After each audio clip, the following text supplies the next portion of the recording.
তাজা বড় মাছগুলো যদি এইভাবে ঝোল রান্না করা হয় তাহলে খেতে কিন্তু বেশ মজার হয়। এটা প্রায় 4.5 কেজি ওজনের একটা কোরাল মাছ ছিল, তাই এভাবে কেটে ধুয়ে প্রথমবারের মতো নিজ হাতে কেটে ঝোল রান্না করেছি, সেটাই আপনাদের সাথে শেয়ার করব। আশা করি আপনাদেরও ভালো লাগবে ভিডিওটি।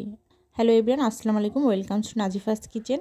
একটা বড় একদম 4.5 কেজি ওজনের কোরাল মাছ ছিল। এটা রাতের বেলায় নিয়ে আসা হয়েছে, যে কারণে আমি রাতের বেলায় এর আঁশটা ছাড়িয়ে মাছটা একটু ধুয়ে ফ্রিজে রেখেছিলাম। তারপরে এই যে কেটে নিলাম, কেটে এবার পরিষ্কার করে নিয়েছি। এবার আমি যে কড়াইতে রান্না করব, গোটা কিছু মশলা, শাল, এলাচ, তেজপাতা আর পেঁয়াজ কুচি দিয়ে খানিকটা পানি দিয়ে নিয়েছি, কারণ তেলটা প্রায় তেলে দেওয়ার পরে পুড়ে যাচ্ছিল মশলাটা, তাই পানি দিয়ে আদা রসুন জিরা বাটা আর হলুদ লবণ মরিচের গুঁড়ো দিয়ে একটু কষিয়ে নিলাম। কষানো হয়ে গেলে, যেহেতু মাথাটা অনেক বড় ছিল, তাই মাথাটা আগে আমি একটু কষিয়ে নিলাম মশলার সাথে।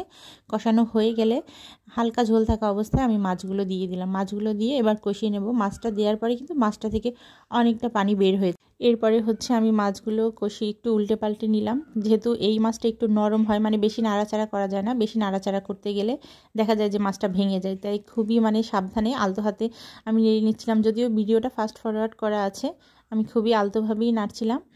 নাড়া এক পাশ উল্টানো হয়ে গেলে আর এক পাশেও একটু উল্টে দিলাম, যাতে মশলাগুলোর সাথে ভালোভাবে কষানো হয়ে যায়। কিছুটা পানি ছেড়ে দিয়েছে, এই পানিটা শুকিয়ে গেলে আমি পরিমাণ মতো ঝোল দিয়ে দেবো। আর যেহেতু মাছটা একটু ঝোল রান্না করব, তাই ঝোলের পরিমাণটা একটু বেশি দিব। যেহেতু আমাদের নদীর এলাকায় বাড়ি, দেখা যায় যে নদী থেকে সব তাজা তাজা মাছ নিয়ে আসা হয়, আর এই তাজা মাছ এভাবেই বেশিরভাগ সময় আমরা রান্না করি।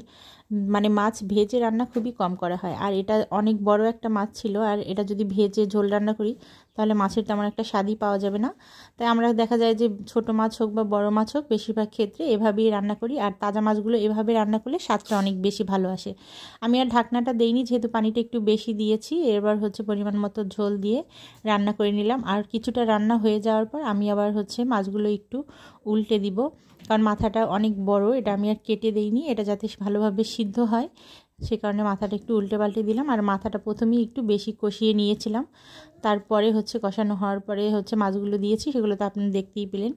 আর এতে আমি একটু ঝালের পরিমাণটা বেশি দিয়েছি, আর ফ্লেভারের জন্য কয়েকটা কাঁচা ঝাল দিব, কাঁচা ঝাল আর একটু ধনেপাতা দেবো, কারণ এখন কিন্তু ধনেপাতার সিজন চলে আসছে, আর এই সময় ধনেপাতা না দিলে মাছের মধ্যে মনে হয় যেন ভালোই লাগে না। এই মাছটাতে আমি খুব বেশি পরিমাণে ধনেপাতা দিয়ে দিয়েছি। ধনেপাতা দিয়ে আর কিছুটা সময় জাল করে নিব, খুব বেশি সময় না। আর ধনেপাতা দিয়ে আমি কোনো ধরনের ঢাকনা দিব না, যদিও আজকে মাছ রান্নাটায় তেমন কোনো ঢাকনাই আমি দেইনি, ঢাকনা ছাড়াই রান্না করেছি।